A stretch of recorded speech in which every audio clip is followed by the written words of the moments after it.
जय हिंद आप सभी को। देखिए इस वीडियो में हम देखेंगे एमपी जेल प्रहरी और फॉरेस्ट गार्ड की संयुक्त भर्ती परीक्षा जो अभी हो रही है उनमें साइंस यानी विज्ञान के विषय में जो भी क्वेश्चन अभी तक की शिफ्टों में पूछे गए हैं उन सभी क्वेश्चनों का निचोड़ और आगे आने वाले शिफ्टों में किस तरह से क्वेश्चन पूछे जाएंगे उनका भी डिस्कशन इस वीडियो में करने वाले हैं।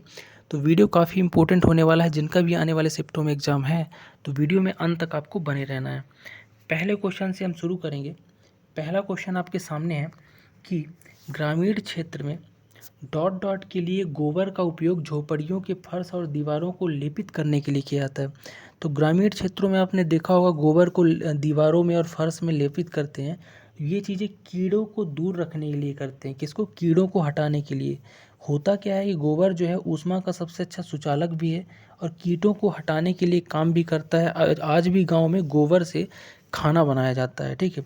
और गाय के गोबर की बात करो तो इसमें बैक्टीरिया होते हैं जो मानव के लिए तो हानिकारक नहीं है, लेकिन ये अन्य जहरीले जीव जो हैं बिच्छू खरगोशुर इनके लिए क्या है विकर्षक का कार्य करते हैं, ठीक है। नेक्स्ट है पटाखों को हरा रंग देने के लिए किस रसायन का उपयोग किया जाता है। जो पटाखे आप फोड़ते हो ना, इसका जो हरा रंग है ना ये बेरियम क्लोराइड के कारण होता है। तो बेरियम क्लोराइड इसमें मिलाया जाता है। एक ये अकार्बनिक यौगिक होता है बेरियम क्लोराइड, जिसका रासायनिक सूत्र की अगर मैं बात करूं तो BaCl2 इसका क्या होता है रासायनिक सूत्र होता है, ठीक है। ये एक सफ़ेद विषैला होता है और पीले हरे रंग का रंग देता है, ठीक है। तो आपको ये चीज़ें याद रखनी है। नेक्स्ट है सामान्य सर्दी के उपचार के लिए किस विटामिन का उपयोग किया जाता है। बहुत इंपॉर्टेंट क्वेश्चन है। तो सामान्य सर्दी के लिए विटामिन सी का यूज करते हैं। किसका यूज करते हैं? विटामिन सी का। स्कर्वी रोग और विटामिन सी का सामान्य सर्दी में भी उपयोग होता है। बहुत ही इंपॉर्टेंट क्वेश्चन है, याद रखिएगा। मैं बात करूं तो विटामिन सी को आप स्कॉर्बिक एसिड के नाम से जानते हो, विटामिन ए को आप रेटिनॉल के नाम से जानते हो, कैल्सीफेरॉल डी और विटामिन बी थायमीन या फिर बहुत सारे नाम इसके हैं, ठीक है। नेक्स्ट है संगमरमर का रासायनिक सूत्र है। तो संगमरमर को आप चूना पत्थर भी बोलते हो और चूना पत्थर बोले तो कैल्शियम कार्बोनेट CaCO3 इसका राइट आंसर हो जाएगा, ठीक है। तो होता क्या है कैल्शियम हाइड्रोक्साइड जो है CaOH का होल ट्वाइस जब ये CO2 के साथ मिलता है ना तो CaCO3 बनाता है और H2O को मुक्त करता है। तो ये चीज़ें आपको याद रखनी है।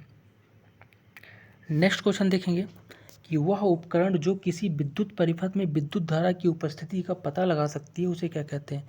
तो किसी भी विद्युत परिपथ में जो विद्युत धारा का पता लगाता है ना उसे गैल्वेनोमीटर बोलते हैं। क्या बोलते हैं? गैल्वेनोमीटर, ठीक है।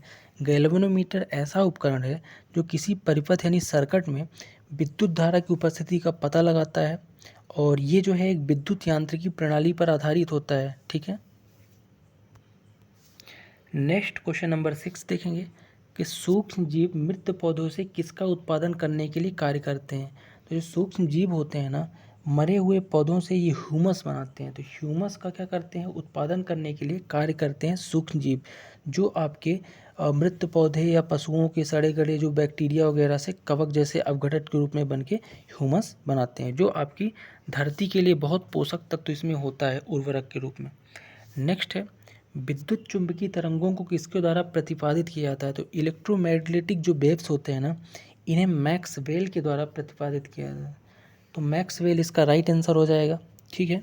विद्युत चुंबकीय तरंगों में विद्युत और चुंबकीय दोनों क्षेत्र की तरंगें होती हैं। प्रकाश तरंगे और रेडियो तरंगे क्या होती हैं? विद्युत चुंबकीय के उदाहरण है, ठीक है। तो आपको ये चीज़ें याद रखनी है। नेक्स्ट है आहार श्रृंखला में शाकाहारी कौन होता है। जो श्रृंखला होती है प्राथमिक उपभोक्ता उत्पादक ये सब, तो इसमें जो शाकाहारी होता है ये प्राथमिक उपभोक्ता होता है, उत्पादक नहीं। प्राथमिक उपभोक्ता कौन होते हैं? शाकाहारी। और प्राथमिक उपभोक्ता में आते कौन है? तो इसमें आपकी गाय बकरी यानी कि जो घास फूस खाते हैं ये सब प्राथमिक उपभोक्ता हैं, ठीक है। ये सब शाकाहारी होते हैं। और इनको कौन खाता है? द्वितीयक उपभोक्ता, जैसे शेर वगैरह ये सब। नेक्स्ट है दूध अपने पोषक मूल्य में अद्वितीय है, यह एक खराब स्रोत है। देखो दूध में क्या नहीं पाया जाता है, इनडायरेक्टली आपसे ये पूछ रहा। तो दूध में आयरन यानी लोहा खराब स्रोत है, लोहा नहीं पाया जाता है, ठीक है। ठीक। दूध में अगर मैं बात करूँ तो पाया क्या जाता है? तो विटामिन ए पाया जाता है, बी पाया जाता है, थायमीन वगैरह ये सब चीज़ें पाई जाती हैं, ठीक। और साथ में विटामिन सी और विटामिन ई का भी खराब स्रोत है, विटामिन सी और ई भी नहीं पाया जाता। ठीक है, याद रखना है। नेक्स्ट है विटामिन बी 7 का रासायनिक नाम क्या है? तो विटामिन बी 7 जो है ना, इसका रासायनिक नाम होता है बायोटीन। क्या होता है? बायोटीन इसका रासायनिक नाम होता है, आपको याद रखना है। ठीक है, और ये जो है मनुष्यों की चयापचय क्रियाओं में काम आता है। ठीक है। क्वेश्चन नंबर 11 है, कौन सा विटामिन एक एंटीऑक्सीडेंट यानी प्रत्युपचायक के रूप में कार्य करता है?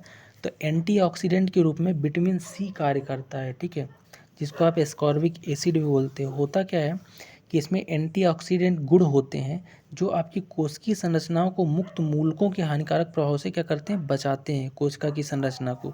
ठीक है, और यहाँ से एक चीज़ और आप याद रखना कि आप एक क्वेश्चन ये पूछ सकता है कि जल में घुलनशील विटामिन कौन से हैं? तो विटामिन बी और सी जो है ना, जल में घुलनशील विटामिन है। नेक्स्ट है इलेक्ट्रिक फ्यूज डॉट डॉट से जुड़ा होता है। तो इलेक्ट्रिक फ्यूज किससे जुड़ा होता है? तो मेन वाला जो आपका यानी कि सक्रिय तार होता है, उसी से इलेक्ट्रिक फ्यूज को जोड़ के रखते हैं।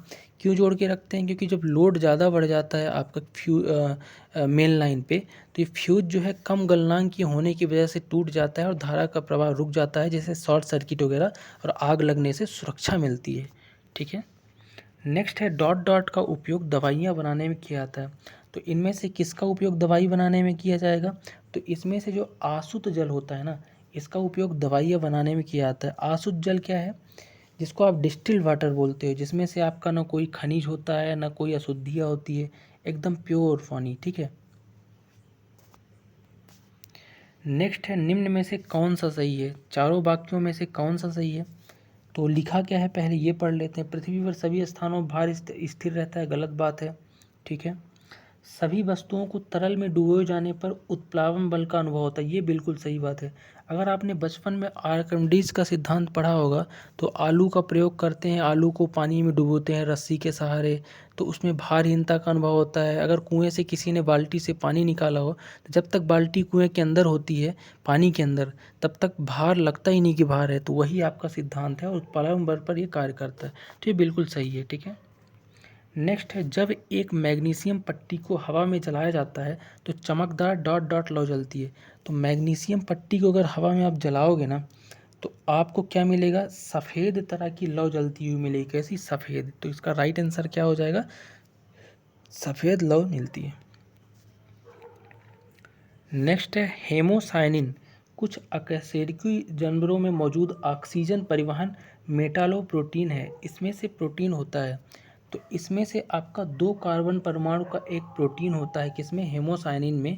जो आपका जिस कशेरुक जानवर नहीं होते हैं, यानी जिनकी रीढ़ की हड्डी नहीं होती है, उनमें ऑक्सीजन परिवहन का एक काम करता है प्रोटीन, जो 2 कार्बन परमाणु होता है। ठीक है।